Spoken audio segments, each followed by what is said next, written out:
I'm Christian from Bishop Allen. I play guitar. I'm Justin from Bishop Allen, and I sing and also play guitar. I guess the reason we're called Bishop Allen is because it's the name of a street that we used to live on together. And we chose it because we had a really good time living there. We lived with a couple other guys that we're still really good friends with. And when we were casting around for a band name, it just seemed like the thing that it should be in that way, because it was a good time in our lives. And we were hoping that the band would be a good time in our lives too, and it was. And oh, the ancient common sense of things. And oh, the ancient common sense of things. I mean, the internet is like a great way for people to hear your music. Obviously, there's the drawback that a lot of times they can hear it without paying for it, but that doesn't matter that much to us. But yeah, I mean, it's basically like radio was, I guess in the 60s or something, or, before radio kind of got on corporate lockdown. So it's kind of like a free-for-all where people can just listen to the music that they want to listen to, and things that they like kind of rise to the top. And I think that that's, in some degree, is what has happened to us. I mean, it's been great to be able to essentially broadcast what we're recording to people, because otherwise I don't know what we would do. It would never really get out there.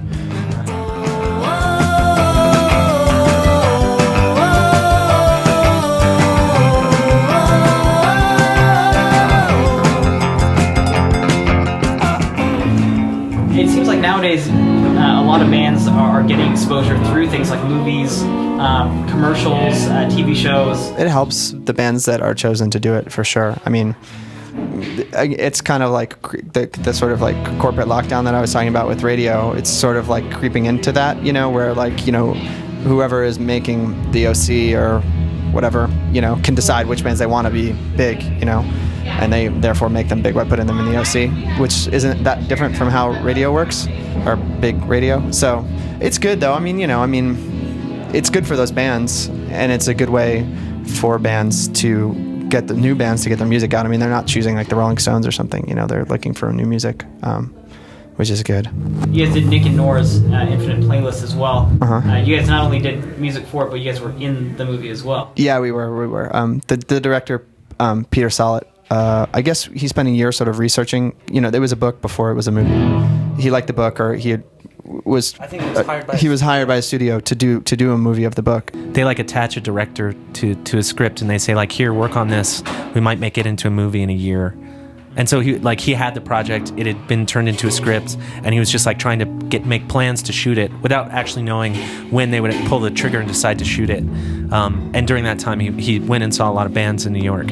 I think 5 a week, and came to one of our shows and just responded. He was like, "This is what I'm looking for the movie." Do you guys see Bishop Allen kind of always being involved in some way with the film world and kind of mixing media?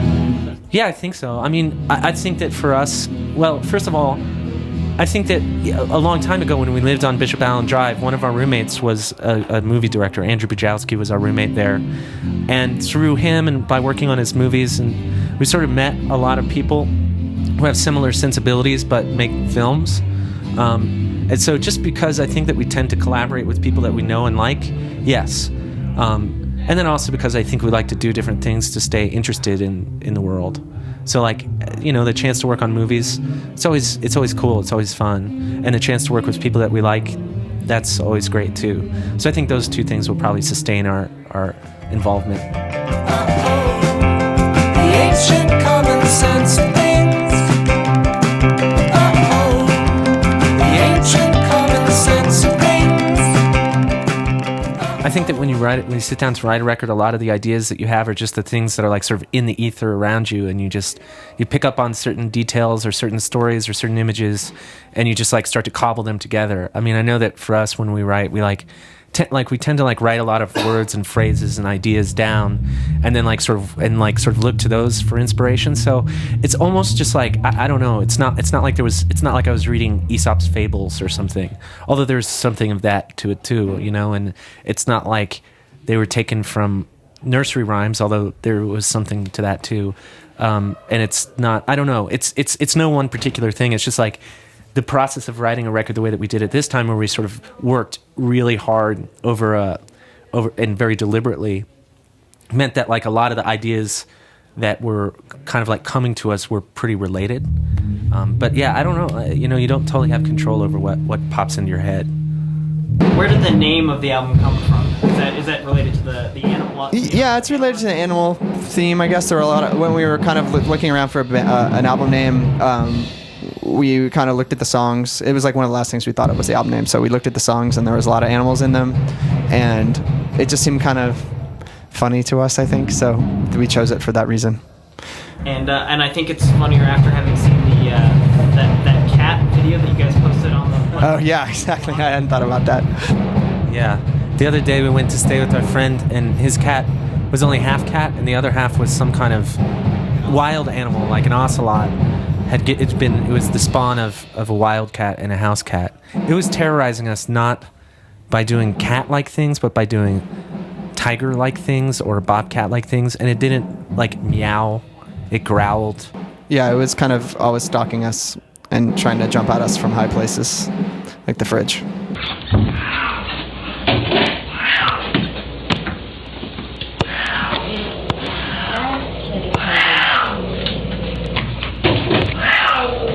That's water.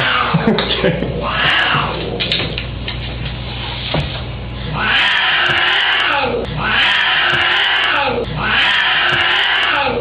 That thing is Satan. It's Satan. It's gonna sound like.